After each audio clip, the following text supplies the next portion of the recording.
Izin Pak Taufik.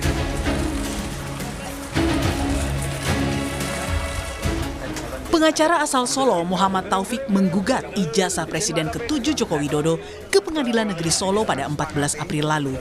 Dalam gugatannya, Taufik menggugat Jokowi sebagai tergugat 1, KPU Kota Solo sebagai tergugat 2, SMA Negeri 6 Solo sebagai tergugat 3, dan Universitas Gadjah Mada sebagai tergugat 4. Dalam proses mediasi di persidangan, pihak penggugat tetap meminta Jokowi menunjukkan ijazah SMA-nya di muka publik, serta dilakukan pembuktian keasliannya oleh pihak yang berwenang. Kalau dari kami sudah jelas, kami tetap ada gugatan bahwa ijazahnya ke pengadilan sesuai perkataannya beliau waktu di rumah dulu. Tunjukkan kepada masyarakat dan silakan siapapun yang nanti akan memeriksa atau mengujinya. Jokowi yang tidak hadir dalam proses mediasi karena sudah menyerahkan kuasa kepada YB Irfan menegaskan tak menutup kemungkinan dirinya akan hadir pada saat persidangan nanti, termasuk menunjukkan ijazahnya kepada majelis hakim. Apakah nanti akan datang?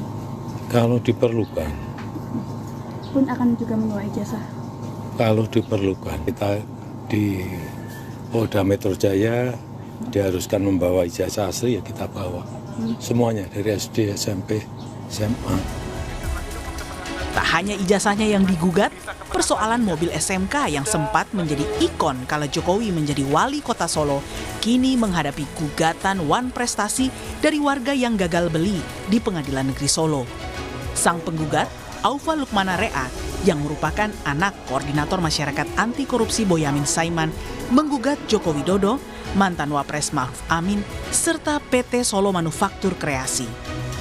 Dalam sidang perdana, majelis hakim melanjutkan proses sidang tanpa kehadiran tergugat 2 Ma'ruf Amin dengan agenda sidang pemeriksaan administrasi dan menawarkan hakim mediator untuk proses mediasi.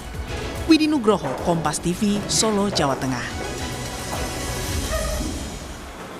Bareskrim Polri mengaku sudah menguji sampel ijazah Jokowi dengan ijazah beberapa teman SMA dan kuliahnya. Kini Bareskrim tinggal menunggu hasil uji laboratorium forensik guna memastikan ijazah tersebut asli atau palsu. Kita bahas petang ini bersama dengan Sekjen Bara JP yang juga pelapor pencemaran nama baik ijazah Jokowi, Rally Rigen, dan Direktur Eksekutif Lingkar Madani, Ray Rangkuti. Selamat petang, Bung Ray, Bang Rally. Ya, selamat petang. Dengan Maidop di sini, saya mau ke Bang Ray terlebih dahulu. Kalau kita melihat keseriusan polisi ya, menguji sampel ijazah ke lapor, kemudian juga melihat ijazah pembanding dari teman kuliah dan juga SMA-nya Pak Jokowi gitu. Apakah ini kemudian bisa kita lihat sebagai usaha dari keseriusan Joko Widodo untuk membuktikan kalau ijazahnya tidak palsu? Bukan sebaliknya. Jadi apa yang dilakukan oleh polisi ini kan memang langkah yang sesuai dengan yang semestinya kan. Dan yang pertama kali itu kan ada tim pembela umat ya istilahnya tadi itu mengadukan kepada Bareskrim tentang dugaan adanya penggunaan ijazah palsu yang dilakukan oleh dalam hal ini Pak Jokowi kan. Itu satu dulu tuh. Lalu digugat balik oleh Pak Jokowi dalam konteks pencemaran nama baik. Tapi sebelum masuk ke penerimaan berkas yang berhubungan dengan gugatan balik Pak Jokowi, ya tentu harus dibuktikan dahulu memang oleh kepolisian apakah kemungkinan adanya dugaan kepalsuan ijazah itu benar adanya tidak. Maka dilakukanlah sekarang proses pembuktian versi, ya ini versi loh ya, versi kepolisian. Sejauh ini katanya sudah sampai pada tahap 90%. Jadi ini saya tidak mengatakan bahwa polisi ini serius, macam-macam gitu. Itu karena memang langkah yang harus dilakukan oleh polisi. Memang harus membuktikan itu dengan ijazah palsu ya? Okay. Iya, termasuk dia harus melakukan klarifikasi, membuat pembandingan, ya lalu uji forensik, macam-macam. Itu sesuai SOP-nya. Jadi ini bukan soal polisi serius gitu ya, tapi memang itu yang langkah yang harus dilakukan oleh polisi untuk membuktikan bahwa ijazah itu palsu atau asli gitu. Soal tuduhan ini Anda melihatnya serius atau tidak, Bung Ray? Tuduhan yang mana? Tuduhan soal, tadi kan Anda mengatakan kalau ini sebenarnya ada pekerjaan sesuai dengan SOP apa yang dilakukan oleh polisi untuk bisa membuktikan soal tudingan ijazah palsu ini. Tapi kalau kita lihat dari apa yang dilihat atau apa yang dilakukan oleh Jokowi, kala itu memang harus bisa membuktikan kalau menjawab tudingan-tudingan ini. Dan kemarin kan pada saat memberikan statement, ya memang harus dibuktikan secara gamblang kalau ijazah ini memang asli. Ya, tentu kalau dari pihak Pak Jokowi kan sudah merasa bahwa ijazahnya itu asli. Tapi itulah sekarang yang diragukan oleh banyak kalangan kan, bahwa ijazah itu asli dengan pembuktian menurut versinya mereka masing-masing. Misalnya ada yang melihat bahwa fonnya itu, font hurufnya ya kok beda, fotonya diragukan, macam-macam dan sebagainya. Nah, oleh karena itu Pak Jokowi melakukan pelaporan berdasarkan pencemaran nama baik gitu. Yang tentu saja itu akan sulit ditindaklanjuti manakala tidak ada satu pembuktian terhadap keaslian ijazahnya Pak Jokowi itu. Nah, oleh karena itu ya mau tidak mau sebetulnya begini, dilaporkan atau tidak dilaporkan oleh TPU tadi itu ya, tim pembela umat itu gitu. Kalau Pak Jokowi datang ke polisi untuk melaporkan mereka yang dianggap oleh Pak Jokowi melakukan penghinaan, itu mau tidak mau, memang ijazah itu harus dibuktikan dulu keasliannya gitu. Dengan sendirinya itu harus dilakukan gitu. Nah, ini berkebetulan TPU-nya sudah terlebih dahulu datang ke polisi untuk mengadukan soal dugaan adanya kepalsuan ya dari ijazah yang dipergunakan oleh Pak Jokowi. Nah, oleh karena itulah saya sebetulnya bertanya-tanya, kenapa bukan Pak Jokowi tidak menunggu saja dulu hasil dari penyelidikan polisi itu. Kalau ternyata nanti misalnya polisi mengatakan kami tidak dapat membuktikan bahwa ijazah Pak Jokowi itu adalah palsu, artinya kan Pak Jokowi bisa datang ke polisi untuk melaporkan balik gitu loh. Karena bagaimanapun prosesnya, ijazah itu ya mau dilaporkan terlebih dahulu oleh Pak Jokowi atau seperti sekarang dilaporkan oleh TPPU, mau tidak mau objek utamanya itu adalah ijazah, dan itu harus dibuktikan dulu bahwa memang ijazah itu asli atau palsu. Jadi poin pentingnya adalah soal ijazah sebelum nanti berangkat ke penghinaan dan juga pencemaran nama baik. Dibuktikan dulu yang paling penting itu adalah. Tapi kalau misalnya saya mau ke Bung Rely, sebagai pendukung Jokowi, apakah Anda merasa sebenarnya Jokowi ini perlu untuk mengikuti tuntutan para penggugat untuk bisa membuktikan kalau ijazahnya memang asli? Bung Rely sepertinya masih di mute Zoom-nya.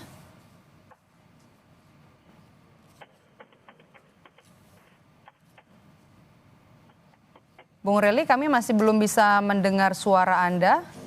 Halo, ya, halo. Ya, silakan. Halo.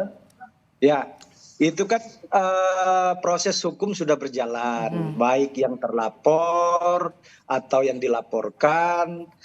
Kita sendiri di Barajp pada tanggal 25 Mei sudah melaporkan yang bersangkutan di Poltabes Medan, yaitu DPC kita Barajp Sumatera Utara, Medan sudah melaporkan. Terus saya sendiri mendampingi kawan-kawan dari Ormas Pemuda yang laporan di Polres Jakarta Pusat, yaitu Pemuda Patriot Nusantara. Sudah diperiksa, saksi sudah diperiksa, dan terakhir kawan-kawan dari JPKP ada laporan, Pak Jokowi langsung laporan di Polda Metro Jaya.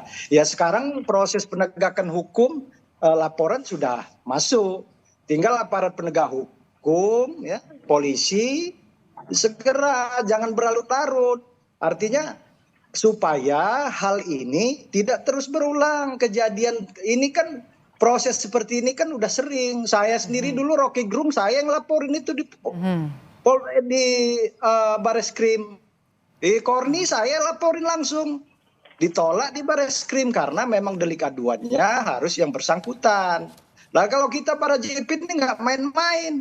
Kita nggak ada implementasi, kita ada analisis. Kalau para JP sikapnya tegas.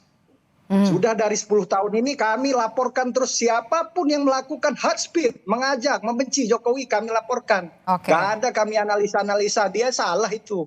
Yang sekarang aparat penegak hukum lakukan proses itu. Makanya apa yang dibilang oleh Bung Roy tadi, ya udah betul itu. Proses hukum sudah jalan.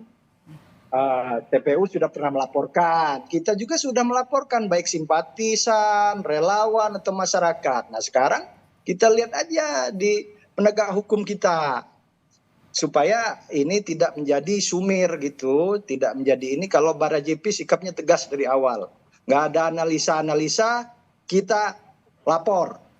Pokoknya dia jelas sudah mengandung unsur, kita lapor. Persoalan ditolak atau dilakukan penegakan hukum, itu udah aparat penegak hukum. Bagaimana Polri, bagaimana kejaksaan menanggapi hal tersebut. Terserah analisanya seperti apa, tapi kita sebagai masyarakat, sebagai relawan sudah melaporkan ini. Nah, Pak Jokowi sendiri kan kita udah tahu, udah melaporkan langsung. Bung Rely, tapi tadi Bung Rey bilang karena ini permasalahannya adalah ijazah, alangkah baiknya pembuktian ijazahnya dulu memang ada diselesaikan, baru kemudian ada gugatan pencemaran nama baik. Para penegak hukumnya ya dari Mabes Polri, apa yang disampaikan Bung Rey tadi katanya sudah melaporkan duluan.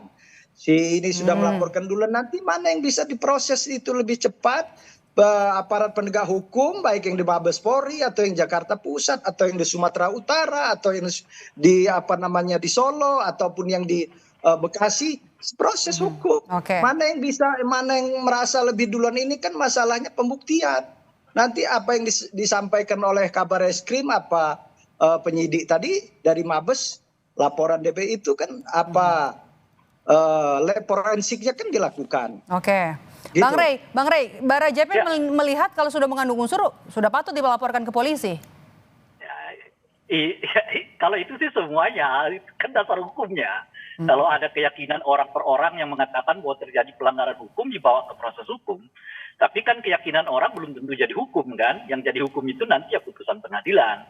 Atau setidaknya keyakinan penyidik, dalam ini dalam pihak kepolisian. Nah cuma kan kawan-kawan Barajep dan sebagainya itu tadi disebutkan, saya tidak tahu mereka pakai delik apa.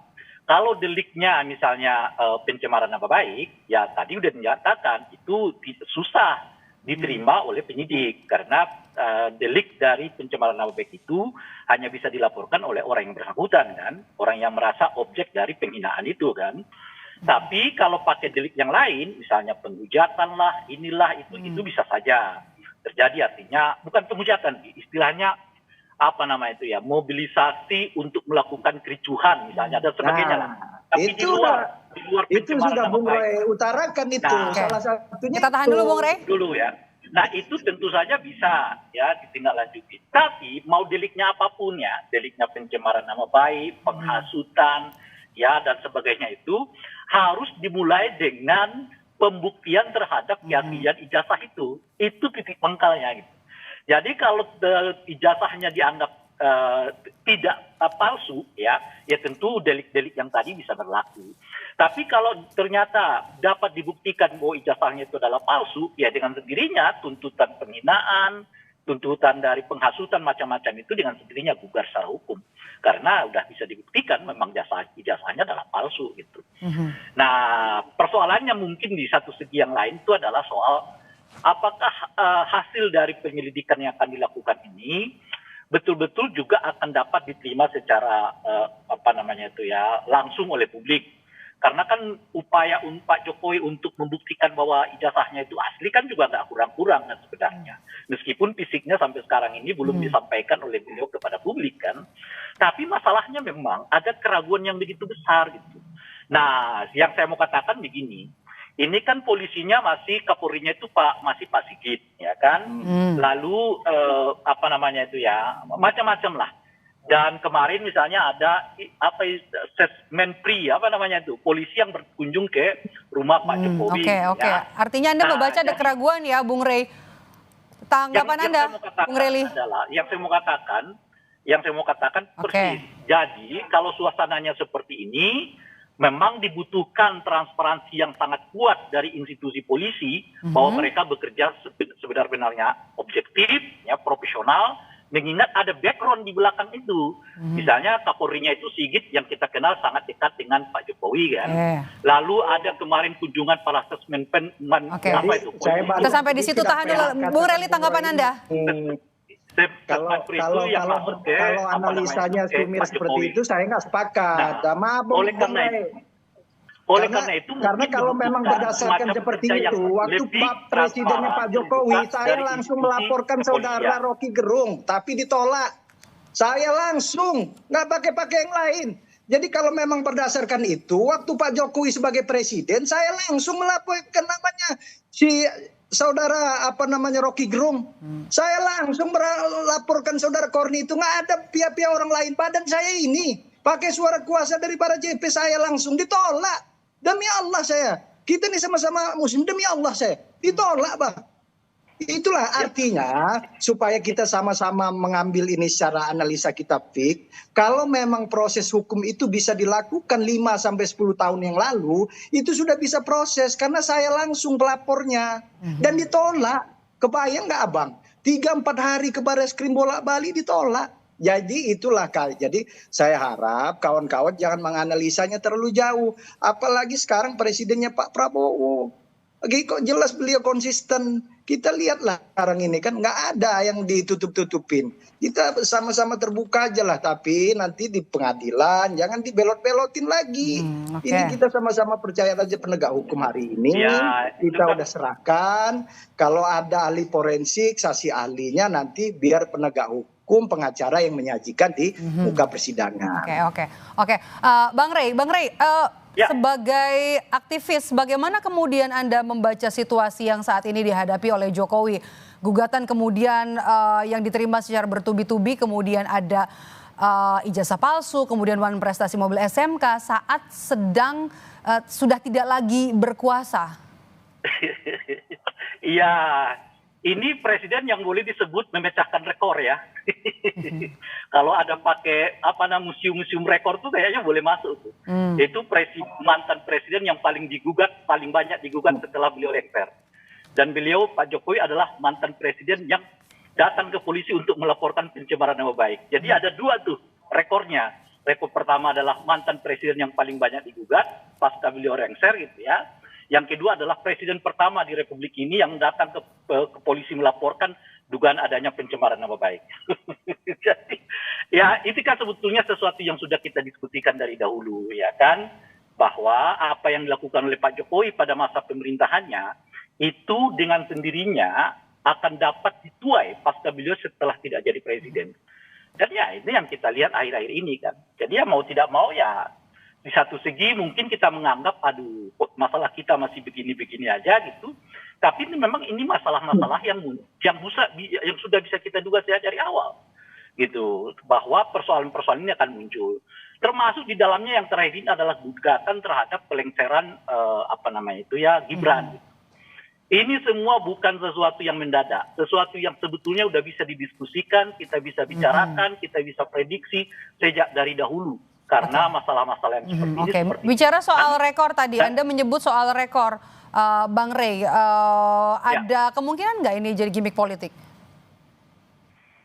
Ya, maksudnya gimmick untuk siapa ya? Gimmick yang dilakukan oleh Pak Jokowi atau dari gugatan-gugatan yang diterima oleh Pak Jokowi ini memang murni gugatan atau ada yang menggerakkan Anda lihat? Saya kira kalau dilihat background dari tim pembela umat macam-macam ya, adalah orang-orang yang memang dari dahulu konsen untuk salah satunya menyoal syarat administrasi Pak Jokowi dalam pencalonan beliau baik di gubernur maupun di presiden. Itu Saudara Roy kan udah bilang sendiri, orang-orang ini memang dari 10 tahun yang lalu memang udah melakukan seperti itu. Kalau ini mau di model... Sorry Bung, kita tadi kan tidak berdiskusi untuk saling potong. Nah ya, ini kan tadi kan bahasanya ke sana Bang. Kalau Anda mau membantah, nanti akan dipersilakan oleh moderator untuk bisa memberi ini bantahannya. Jadi kalau dilihat dari background kawan-kawan ini, memang kawan-kawan ini sejak dari dahulu ya terus-menerus mempersoalkan keabsahan itu. Dan memang waktu demi waktu makin banyak kelihatan argumen mereka untuk mempersoalkan itu. Dari kan misalnya soal ponnya, soal foto yang dianggap tidak sahih itu, dan seterusnya itu kan relatif isu yang baru kan, isu yang baru muncul akhir-akhir ini.